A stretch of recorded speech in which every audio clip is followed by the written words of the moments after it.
vencer esses desafios.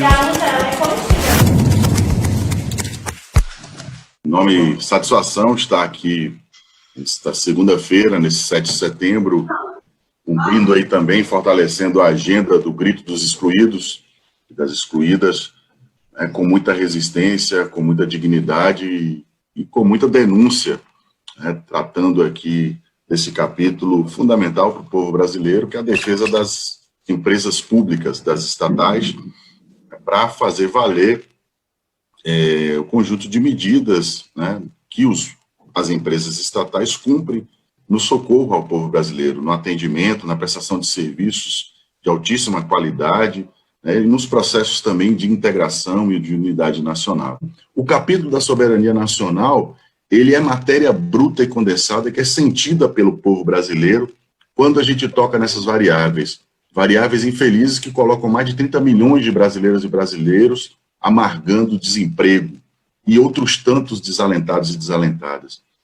Capítulo duríssimo que ceifa das nossas juventudes o direito à educação de qualidade, que ceifa das nossas juventudes o direito a sonhar e ter dignidade. Então, para tratar de todas essas questões complexas, mas ao mesmo tempo tão diretas e impactantes na vida do povo, que é fruto, é importante dizer, das opções que o governo Bolsonaro, ou melhor, o desgoverno Bolsonaro, alinhado a uma política extremamente e exclusivamente financista, retira do povo quaisquer possibilidade de desenvolvimento. Então, a forma como a política econômica desse governo entrega empresas estratégicas como os Correios, Banco do Brasil, Caixa Econômica e Petrobras precisa ser denunciada, trazida para este fórum e levadas a todos os cantos para que a população brasileira entenda esse jogo, que é um jogo, né, em que todos veem assim seu futuro e seu presente sequestrado por meio de uma política entreguista, por meio de uma política que não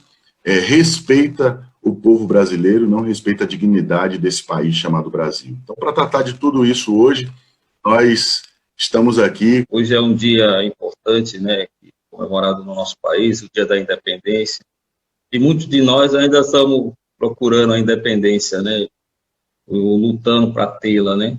Então, isso é um dia importante para todos nós como trabalhadores, e as minhas considerações aqui, ela vai no sentido da luta nossa de classe, né, e da greve dos trabalhadores dos Correios, né, que já vai entrar na 4ª semana de greve, e os trabalhadores com muita disposição de lutar, de fazer acontecer e não deixar que retire seus direitos. E fizemos um movimento importante nesses últimos dias, como ocupação em vários estados, né? Na região de Campinas, em Indaiatuba, com companheiros de vários sindicatos, na Bahia, um movimento muito grande. Em Brasília, Paraná, vários lugares do país, assim, os trabalhadores estão dando um gás maior nessa greve. Cada dia mais a gente precisa fazer isso para a gente poder aí tentar fazer toda essa discussão, porque você tem um governo que não negocia e a gente vê, né, que tem um isolamento também em relação aos Correios, né, porque o governo Bolsonaro ele tem um ataque muito grande aos Correios, né, e as outras empresas públicas, mas a primeira bola da vez que está aí é os Correios, né. Eu sei que a gente observa assim e parabeniza os bancários por ter fechado acordos, os petroleiros, mas tem um processo de isolamento nosso de trabalhadores dos Correios, e é importante o trabalhador, nesse primeiro momento que nos assiste, também observar essa leitura. Ou a gente engrossa o caldo da greve, ou a gente vai para cima mais ainda, com mais energia, com mais força, e fazendo o que é necessário fazer para garantir a greve, a gente pode estar fadado aí a um insucesso. Então, essa 4ª semana da greve, é importante que todos recarreguem as energias e que nós possamos, nesse momento do país que vive vários ataques à classe trabalhadora, a gente poder dobrar o governo aí a negociar conosco e a gente sair sem perder nada do que tem sido tirado nosso. Nesse cenário que a gente vive, um 7 de setembro, hoje dia do grito dos excluídos e tantas outras coisas que acontecem no nosso país, mas a gente vê que a política pública, a política social, os direitos sociais eles estão se acabando. Então, é importante que a gente como categoria aqui organizada hoje, promovendo esse debate, a gente possa expandir esse debate para demais categorias, da necessidade da classe trabalhadora se unir e da gente fazer um grande movimento de rua, respeitando toda essa questão da Covid, denunciar o que está acontecendo conosco nas ruas. Então, dizer que assim, né, numa data tão simbólica como a de hoje, que a gente comemora o Dia da Independência, é muito ruim você ter um governo que implanta uma política totalmente contrária do que se esperava, né, até de um governo militar, que seria a defesa da nossa soberania. Então, é uma política que ela não é só privatista, ela é desnacionalista, é desnacionalizar todo o patrimônio público que foi construído com investimento público, né, investimento do povo, e entregar aí ao capitalismo, principalmente estrangeiro. Então, você pegar empresas tão importantes para o desenvolvimento do país, como a Petrobras, os Correios e os bancos públicos, né, dentre outras, que fazem parte da soberania, né? Qual país que quer ser respeitado como nação entrega suas matrizes energéticas, entrega a sua comunicação? Então, é absurdo o que hoje está sendo implementado por esse governo. E aí nós, trabalhadores dos Correios, como o Rivaldo colocou aí, estamos nessa luta, né, que sim por direitos, porque a direção da empresa, juntamente com esse governo, quer retirar tudo que foi conquistado pela nossa categoria ao longo dos anos em acordos anteriores, mas é também uma luta contra a privatização, né? Pela manutenção dos nossos empregos, mas porque nós sabemos também o que significa os Correios para a população. Empresa que presta um papel social, que tem importância também dentro da questão econômica e que, se for privatizada, vai aí gerar muito prejuízo. Então, assim, finalizar, dizer que a gente enfrenta esse período de pandemia, e a qual os Correios têm um papel muito importante, entregou respiradores, testes, né? E quando a gente encontrar aí uma vacina, vai ser os Correios que vai garantir a logística para que a gente tenha toda a população imunizada. Infelizmente, no dia 7 de setembro, um dia em que a história contada pelos que venceram ou pelos que nos oprimem e nos oprimiram dizem que é o dia da independência, mas, na verdade, nós ainda temos um país que, infelizmente, muito por conta do governo Bolsonaro, eleito em 2018, que se coloca como subserviente e subalterno, principalmente ao imperialismo norte-americano. Nos governos, tanto do Lula quanto da Dilma, nós tínhamos um Brasil que vinha, sim, fortalecendo a sua soberania nacional, ao ponto de influenciar em relações exteriores que mudaram a cara, por exemplo, de países na África. Fizemos o Brasil ser respeitado internacionalmente, tanto na Europa quanto também aqui nas Américas. Um Brasil que utilizou-se principalmente das suas empresas públicas e estatais para fomentar o desenvolvimento industrial, regional, social e fortalecer a soberania nacional, principalmente a partir das empresas públicas estatais. E nós estarmos aqui hoje, no dia 7 de setembro, com as principais entidades que representam as categorias das empresas públicas estatais brasileiras e também dos serviços públicos, é fundamental para sinalizar que nós estamos lutando contra o que o governo está promovendo de desmonte do Estado brasileiro, principalmente com as várias privatizações que aqui já foram citadas pelo companheiro Rivaldo, pela Amanda, mas também o desmonte dos serviços públicos, que pode se materializar a partir dessa reforma administrativa que está para ser votada no Congresso Nacional.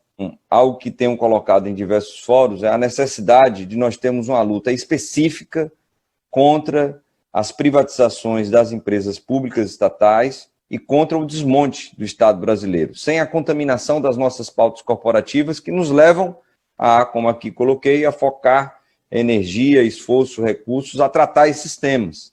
É óbvio que a retirada de direitos ela vem também para pavimentar o processo de desmonte e privatização. Mas, sabiamente, o que é que fez o governo federal nesse ano? E aqui citou o companheiro Rivaldo, tratou de uma forma diferenciada a negociação com os bancários, tem tratado de uma forma diferenciada agora com nós, petroleiros e petroleiras, da mesma maneira, pelo que a gente acompanha dos eletricitários e eletricitárias, não é diferente, e tenta massacrar os trabalhadores e trabalhadoras dos Correios e Telégrafos, ou seja, tenta nos dividir, e as pautas corporativas, elas nos dividem, não tem jeito, pelo pragmatismo das categorias, elas irão querer resolver os seus problemas, aquele problema que atinge na pele.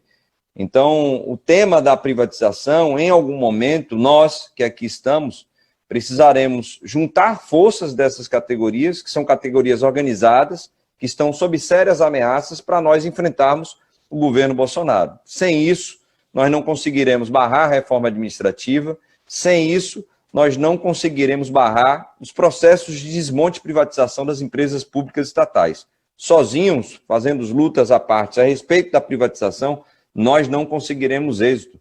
Então, precisamos, como aqui já foi citado pelo Rivaldo principalmente, trazer ou levar esse debate para as centrais sindicais, que já estão discutindo isso, mas que isso se materialize num grande movimento contra os males que aqui estão acontecendo. Então, nesse sentido, Cleito, mais uma vez, a gente da FUP agradece a oportunidade de estar aqui, é um momento riquíssimo.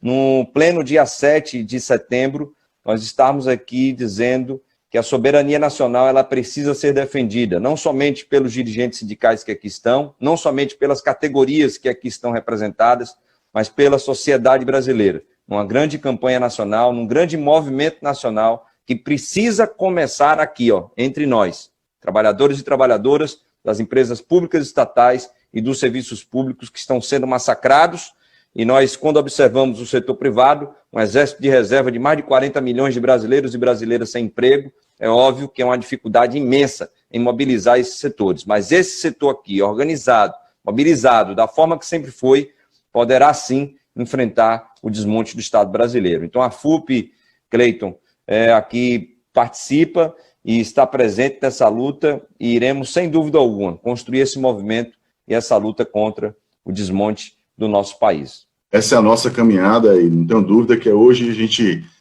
lança essa pedra fundamental, reforça esse tijolo nessa construção, né? Sobre essas questões que são, como disse, questões concretas, né? Então, os desdobramentos de uma opção política anacrônica, né, entreguista, ela é sentida, né, pela população por meio da ausência das políticas públicas, por meio dos índices elevadíssimos de desemprego, dialogando com arte aqui, porque a arte é necessária também para nos inspirar e fortalecer nessa caminhada.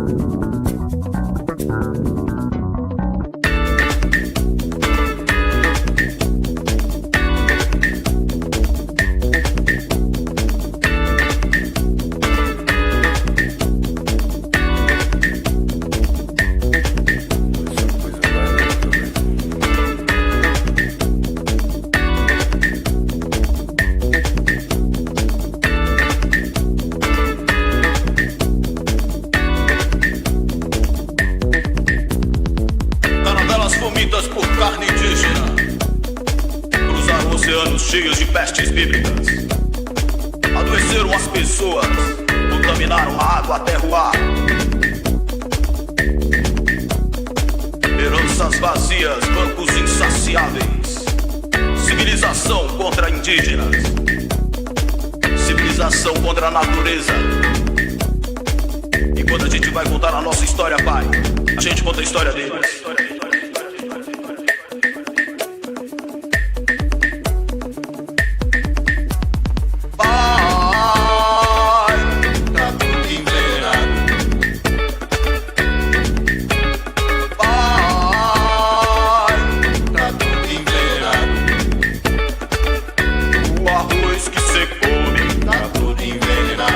Eu queria falar um pouquinho de história para nós, né, para entender essa discussão da soberania, né? O que é a soberania nacional, né, que vocês estão colocando em discussão, né? Acho que há diversos debates sobre isso, mas fundamentalmente é trazer para dentro do território, né, de um país, o centro das decisões estratégicas, né, sobre o desenvolvimento nacional e, sobretudo, trazer para dentro do país esse centro de decisões estratégicas a partir da maioria do interesse da população, né? Se a gente olhar para a nossa história, nós vamos ver que nós tivemos poucos momentos assim, né? Nós tivemos momentos... como nós sabemos, nós vamos completar 2 séculos da independência do Brasil, daqui a 2 anos, em 2022, e nós tivemos momentos esparsos na nossa história, na década de 30, numa parte do primeiro governo Vargas, depois nós tivemos no segundo governo Vargas, onde você vai constituindo as grandes empresas públicas e estatais, né?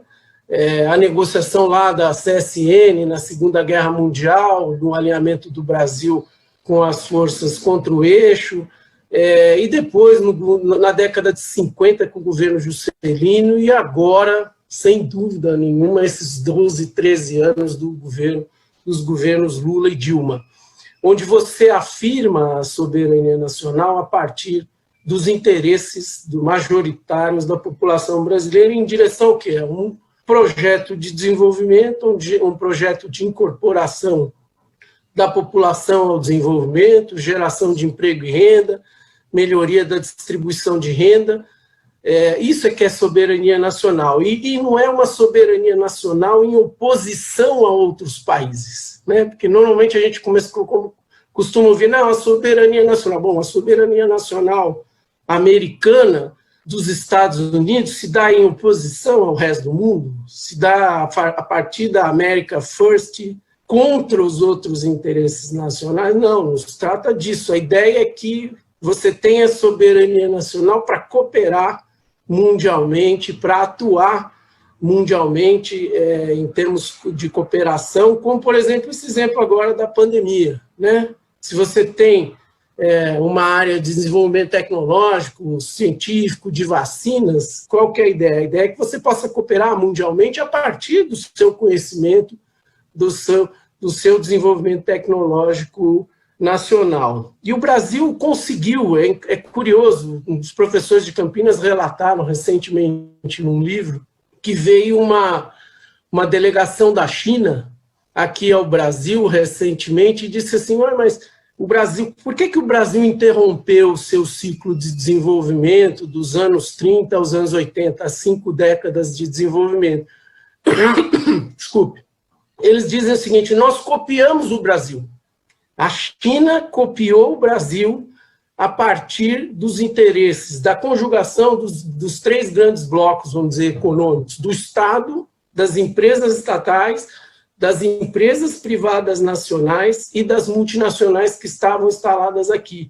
Por que vocês abandonaram isso nos anos 80? A pergunta dessa comitiva chinesa. O Brasil, como sabe, nós montamos a maior base industrial do terceiro mundo, de 1930 a 1980, nós tínhamos a maior indústria do terceiro mundo, e o processo de industrialização é importantíssimo para o desenvolvimento nacional, né? E nós, infelizmente, perdemos esse rumo a partir da virada dos 80.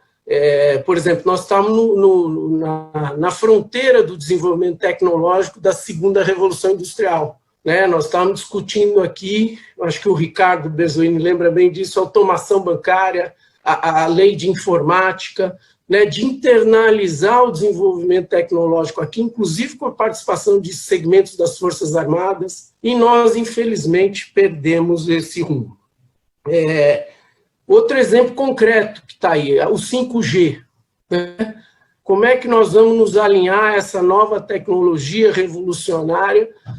E aí é o debate se é o interesse das empresas americanas, ou ligadas aos americanos, ou da China, que está mais avançada, mas fundamentalmente para dizer o seguinte: se você tem soberania nacional, a partir do momento em que você tem o controle das decisões dentro do país, e sobretudo o controle do desenvolvimento tecnológico, né, em que você é capaz de desenvolver tecnologicamente, de se industrializar. Não há país nenhum no mundo desenvolvido que não tenha uma grande indústria. O Brasil foi capaz e depois perdeu, como eu disse, o rumo. E acho que nós temos um exemplo concreto, está aí o David participando dessa mesa, que é recentemente o papel da Petrobras e do pré-sal. O que a Petrobras estava fazendo? No auge da Petrobras, a Petrobras era 10% do investimento total da economia brasileira. Né? A Petrobras desenvolveu pré-sal, e de toda a taxa de investimento do Brasil, 10% era sozinho o complexo Petrobras. Por quê? Você estava fazendo política industrial com a Petrobras.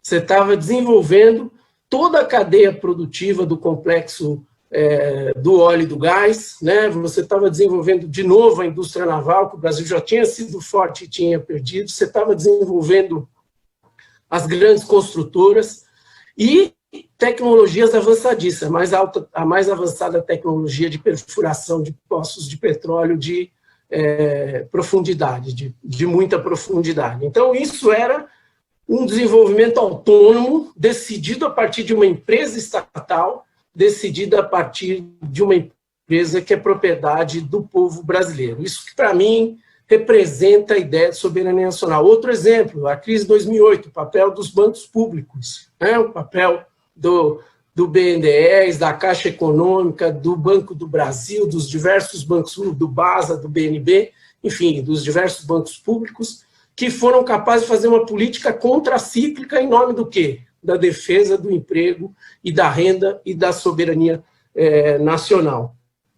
Então, a nossa história mostra que o Estado é que puxa o desenvolvimento, é o que puxa a industrialização, né, e é que puxa o desenvolvimento tecnológico. E não é diferente em outros países do mundo. Né?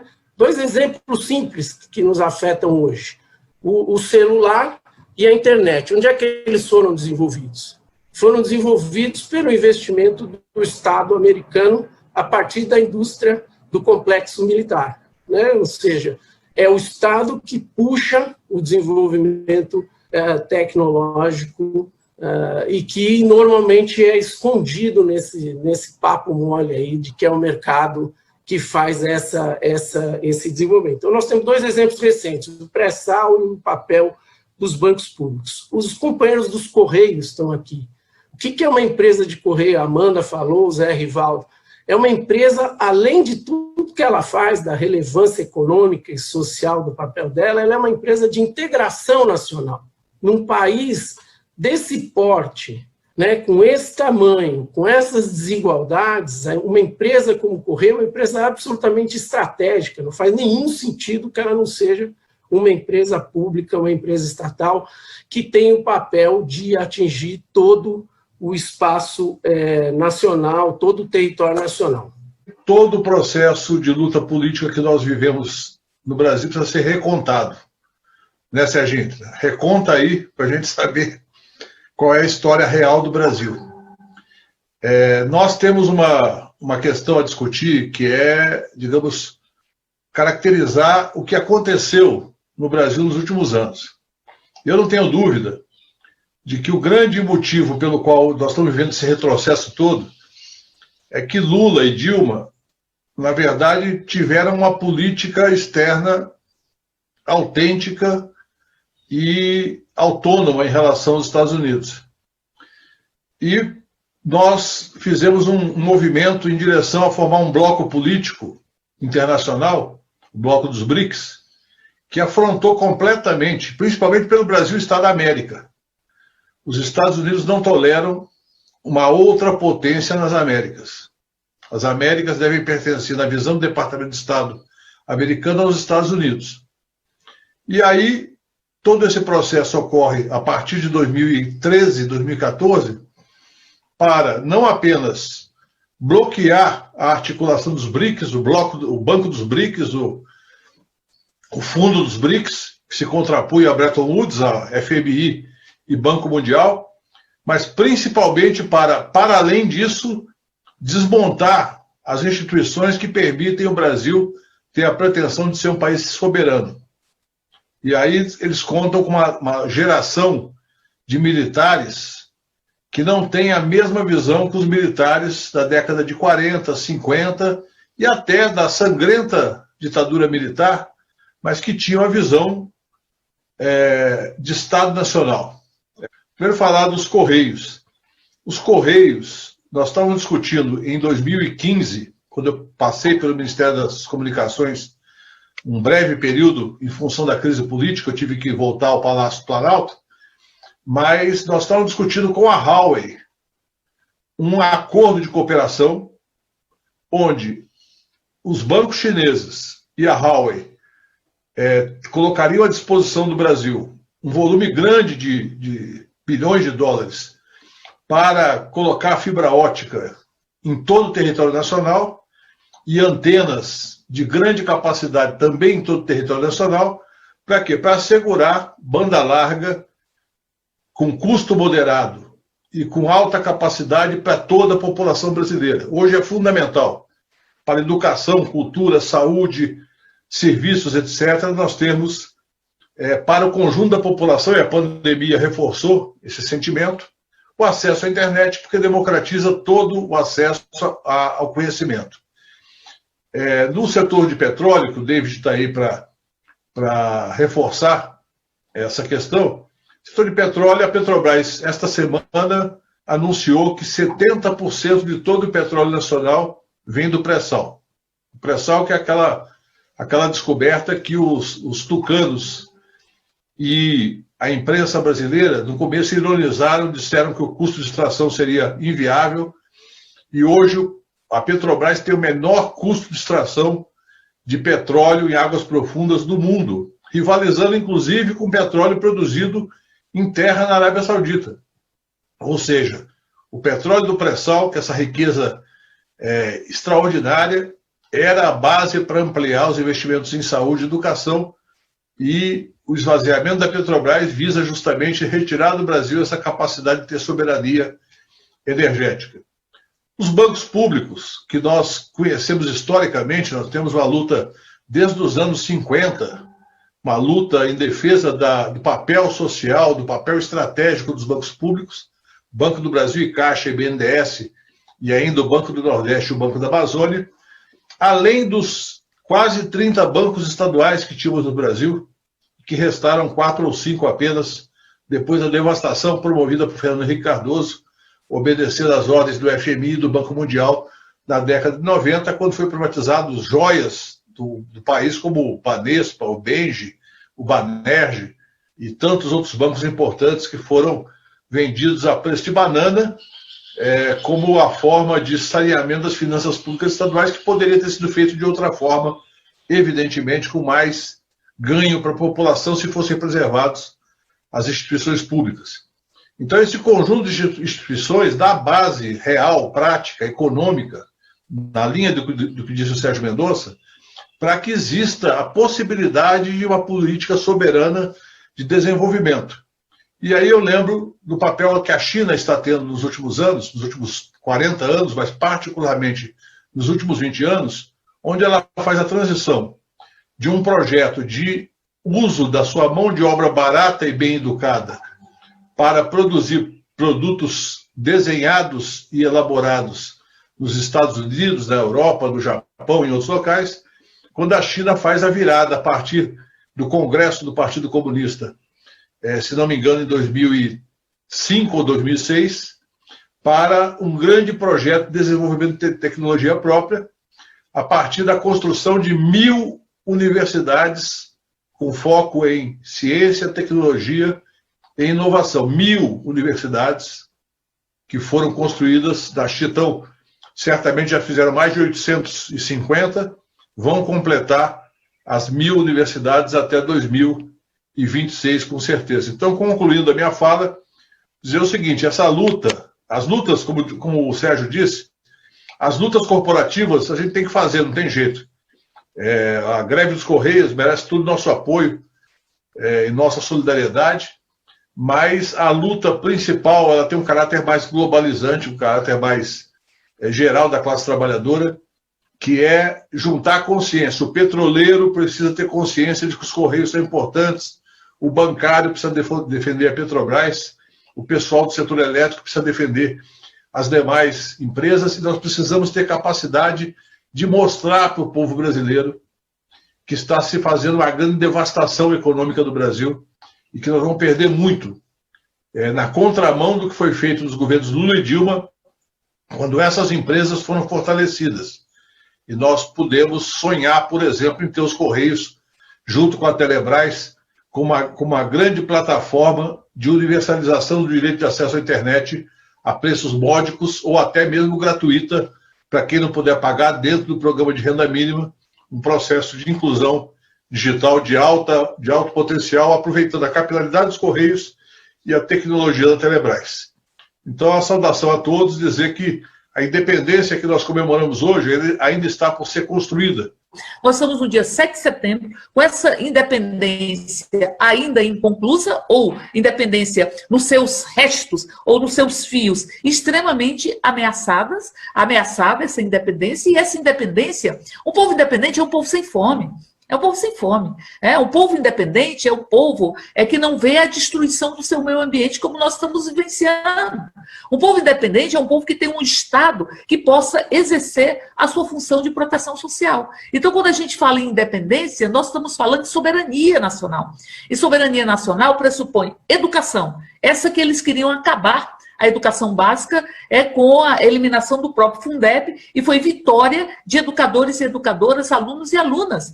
Só para vocês terem uma ideia, você tinha em média 330 mil acessos, mais ou menos isso, no site da Câmara, e você passou a ter 600 mil durante essa discussão.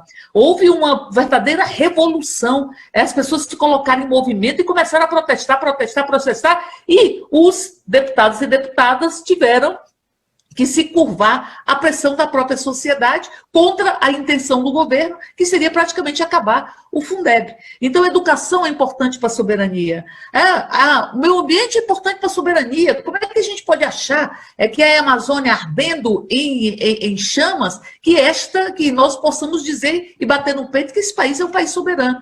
E as nossas empresas? As empresas, instrumentos estratégicos de desenvolvimento nacional, são fundamentais tanto para o desenvolvimento do Brasil, que o Brasil não fique refém de uma lógica de acumulação capitalista rentista, ou seja, quem lucra nesse país e quem é favorecido nesse país é o rentismo, os que vivem de renda, e não o capitalismo produtivo, inclusive. Então, se eliminou o capitalismo produtivo como o grande vetor de acumulação capitalista no nosso país. Então, para isso, nós vamos precisar de empresas. Como você tem um capitalismo rentista que não produz, você não precisa de crédito.